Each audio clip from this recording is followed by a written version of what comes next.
Hey everybody, the Super Vader 400 here, back for another review. And this time, as you can see by the title, again, this is a remake of a video I actually already did and tried to upload, and that is a remake of my 2018 Bleach live action movie review. I initially did a review on that movie, which you can find on this channel and page, and it will be in the description box of this new video right here. I decided to redo the video because I got hit with a copyright um for the music I used in the video. I didn't know there was a copyright on the brand new Alexandros band whose music was featured in the Bleach movie. I tried to use that in my first review, but I was forced, if I wanted to have the movie released worldwide, if I wanted to have the review released worldwide, I was forced to the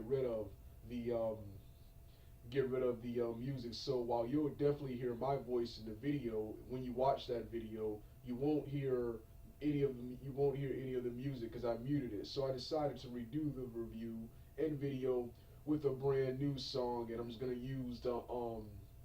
use one of the Sonic video game songs, "His World" by Crush 40, by the band Crush 40, which I use for a lot of videos. But yeah, so and if you watched the first review, you already know my opinions on the 2018 Bleach film. The 2018 Bleach film I've been waiting for since 2012 when it was announced, and I was more excited for this film than I was Avengers Infinity War, the biggest box office spectacle to ever hit cinemas. But I was more excited for this film. This film came out in July, but it wasn't released until September 14th of this year, which was the day after my birthday. And of course, and of course, um, the day after my birthday. So this and Predator 2018, which I'm also going to review, were sort of birthday presents. This, like I said, my 29th birthday was September 13th, and this movie released on Netflix the day after. The day after. Well, I'm going to continue talking about everything in the second part, which is the narration picture version of this review. With that being said, let's get the music started.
Hey everybody, this is part two of my 2018 live action Bleach review. Like I said before in the webcam portion of this review, on my Douglas Blair Roberts, the brown skinned human fan page, I did a I did I did another version of my Bleach live action review using some of the music from the movie in my intro and outro. When I tried to upload it to YouTube, it got blocked in several countries, and I tried to change the audio, but that wasn't working, so I just decided to totally delete the video. I uploaded it to Facebook, and the first time they said they tried to block it and had me remove the audio. But then when I came back hours later to rewatch the video, um, to watch the video, the audio, the music I used in the intro and outro was restored. So for those of you who want to see, this is the YouTube version. This is the brand new, newly created YouTube version on my Super Vader 400 account. For those of you who want to see the original version, the link will be in the description box below. It's part of my brand new Douglas Blair Roberts fan page, and if you haven't already joined, hit a like if you like the videos you see on that page. With that being said, let's get started with this review right here. Let's get started with this review right here. Like I said, this review will be much shorter than my previous version because I don't have that much to talk about. Like I said, as always, I'm going to start off with the storyline,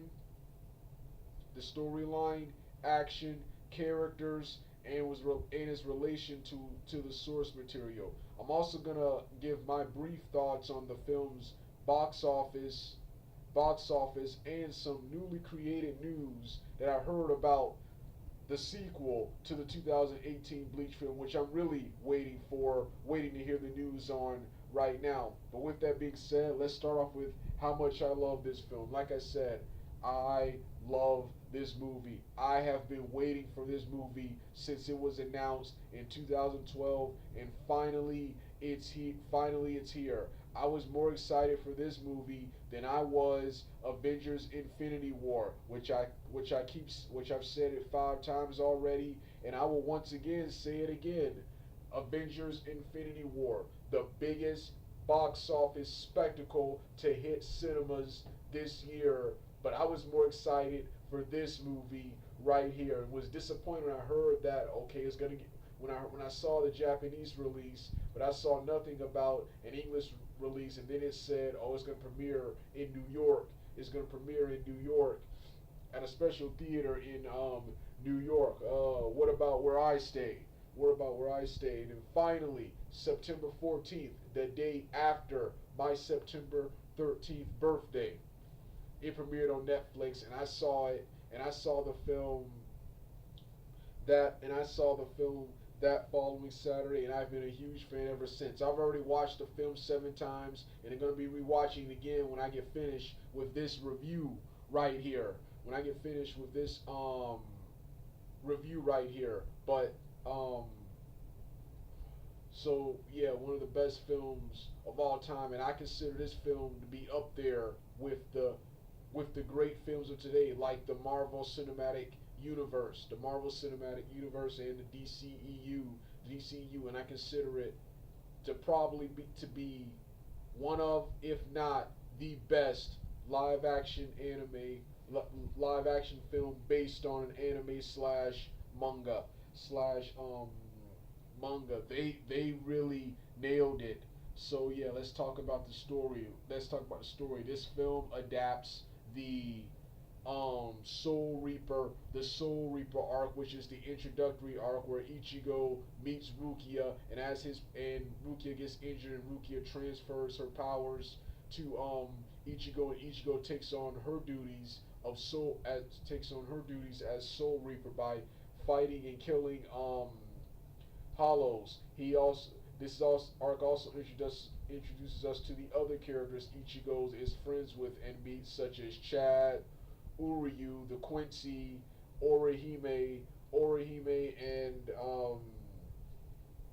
and yeah, those those characters. It adapts that arc, but it also features elements from the second arc, where the series really gets good, and that of course is the Soul Society arc, where Ichigo encounters other Soul Reapers with powers and abilities and swords that rival his. In this arc, this is the arc where Rukia returns to the Soul Society, and is up for execution for coming in contact with a human and giving her powers to a human. And it's up to Ichigo, Uryu, Chad, and Orihime to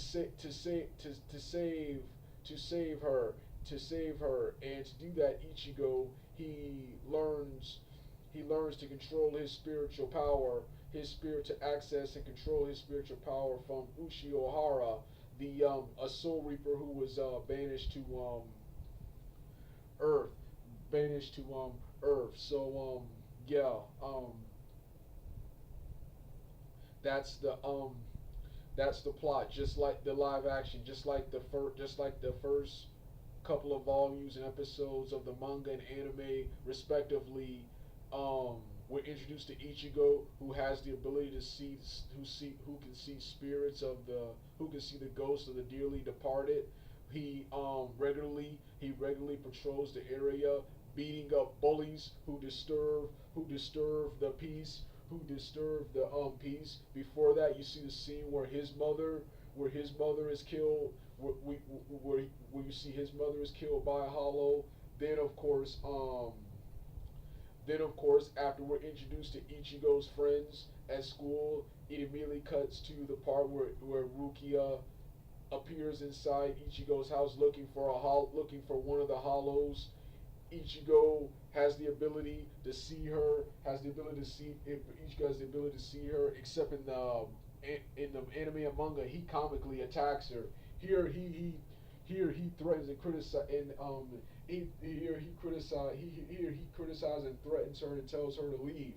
Tells her to leave. But of course, one of the hollows shows up. Rukia has a hard time killing it. And in the process gets severely injured. Ichigo decides that in order to save his friends and the people in his area, he decides to take up Rukia's offer of transporting her powers to Ichigo. She transfers her powers to Ichigo, and Ichigo finishes off the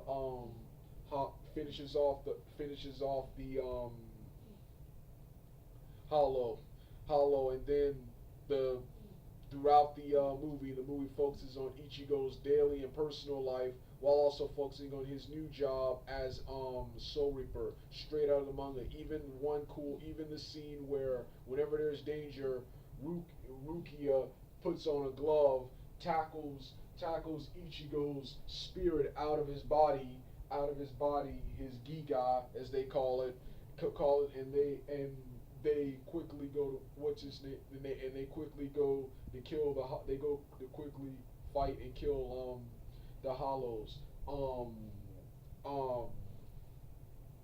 um, Everyone at school is ignorant of Ichigo's powers and new adventures, with the exception of Chad and Uryu, just like in the and manga, and then of course, later on in the film, Soul Reapers Renji and Buyaka Kuchiki, the brother of Rukia Kuchiki, come down to Earth looking for Rukia to take her back to the Soul Society, and looking for the guy Rukia transfer her powers to. That of course is Ichigo, threatening to kill him. Ichigo demands and promises and guarantees that he can protect Rukia. He can defeat the main antagonist of the film, and that one of the main antagonists of the film, and that is the giant hollow, the Grand Fisher, Ichigo, with the help of Uryu and Rukia, just barely managed to defeat the Grand Fisher without Renji and Buyaka's help. But after that's over, Renji severely injures Uryu by stabbing him with a sword. By stabbing him with a sword. Then, of course, what else? What else? Oh yes. What else? And then Ichigo engages Renji in an awesome battle. One of the best, actually, one of the best fights in the film, alongside the battle with the Grand Fisher. With the Grand Fisher, he engages in an awesome battle and battles Renji to a near stalemate. To a stalemate to a stalemate. Buyaka is forced to step in, and Buyaka, unlike Renji, easily swats Ichigo away and then prepares to kill him. But um, Rukia manages to convince Buyaka to back off, and she takes back her powers and wipes Ichigo's memories of the events that happens and returns to the Soul Society. Ichigo returns to his daily life, and Rukia returns to the Soul Society, and the film ends there, wrapping up this film, but also setting up what could be a sequel. Like I said, yeah. So yeah, like I said, the storyline great, straight off the page, and straight out of the cartoon, the anime, And I heard Taikubo was actually heavily involved with this movie, and it shows because this movie was spot on. Everyone, when it came to personalities, and every cast member did a good job when it came to personalities and stuff.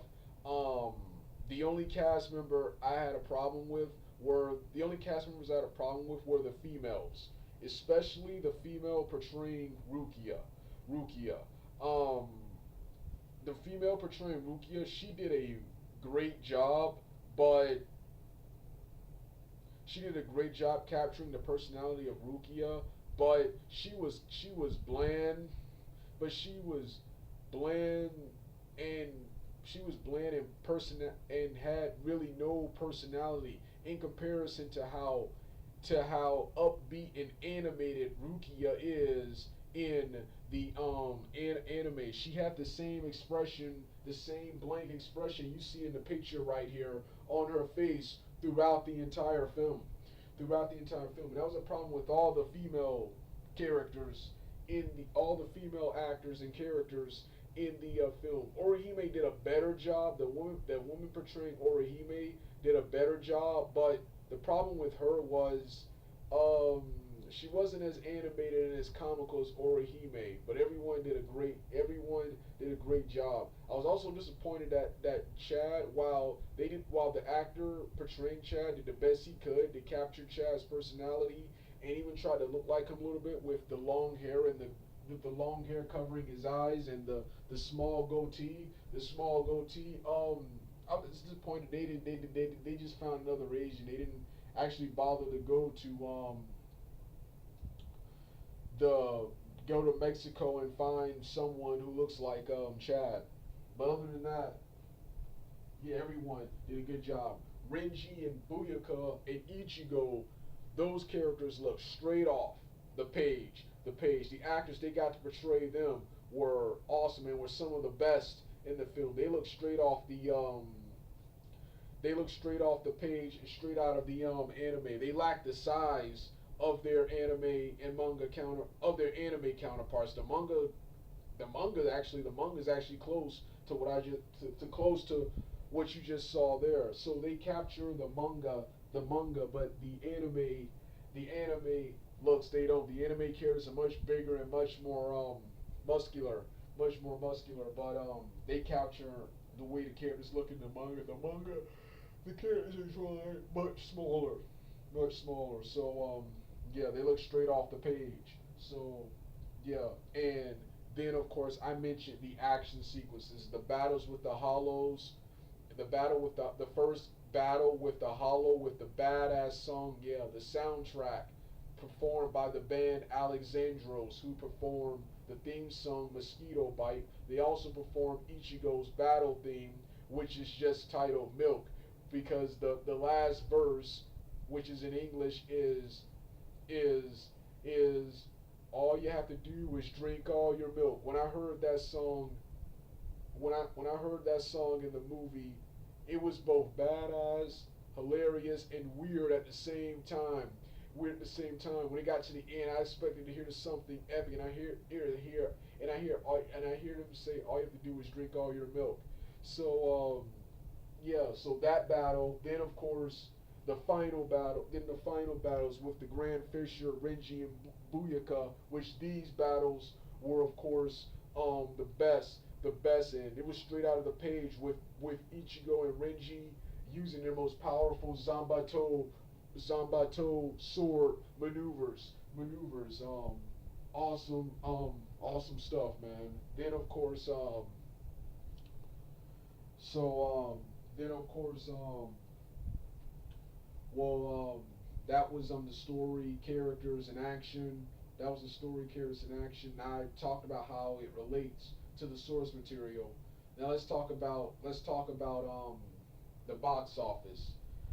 Um, the film, it got over its supposed budget.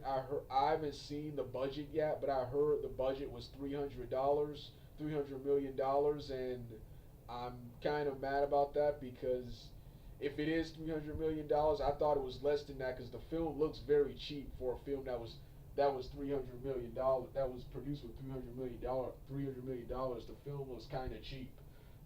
But anyway, the film was supposed $300 million, and that's not good because they only made one time their budget back. They only made 4 million, 400 million, 444 million plus dollars, which I think translates to 4 billion yen there, something like that. It's hard to tell how money works in Japan, but they only made one time their budget. They only made one time their budget, and that's usually not good. You usually have to get 2 to 3 times your budget to guarantee a part two.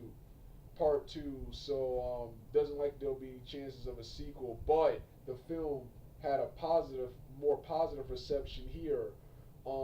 The in the New York place where it was released, everyone loved the film there. Everyone loved the film there. Everyone loved the film there. Then of course, what else? Netflix, the critics and stuff were the reviews were for the most part positive, and of course and of course people are watching it on Netflix now. But let's continue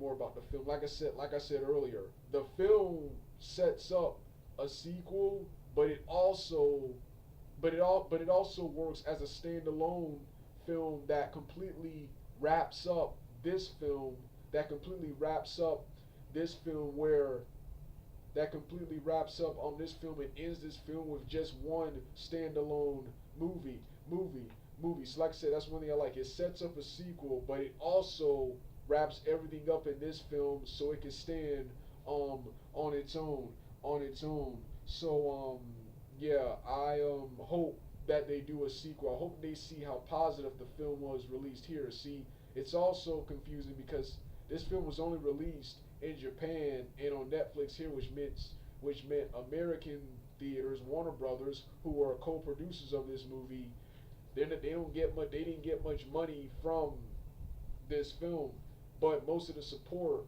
seems to come from America. In Japan, it was well received, but it didn't make a lot of money. It didn't make a lot of money, especially if that budget is true. I don't know what his budget is, but I heard that it was $300 million. Well, that was just something I wanted to say. Like I said, this was my newer remade version of the Bleach review. You can watch my original one in the description box below on my brand new fan page. Well, that's it for now. It's time to hit my music. I will see you guys later.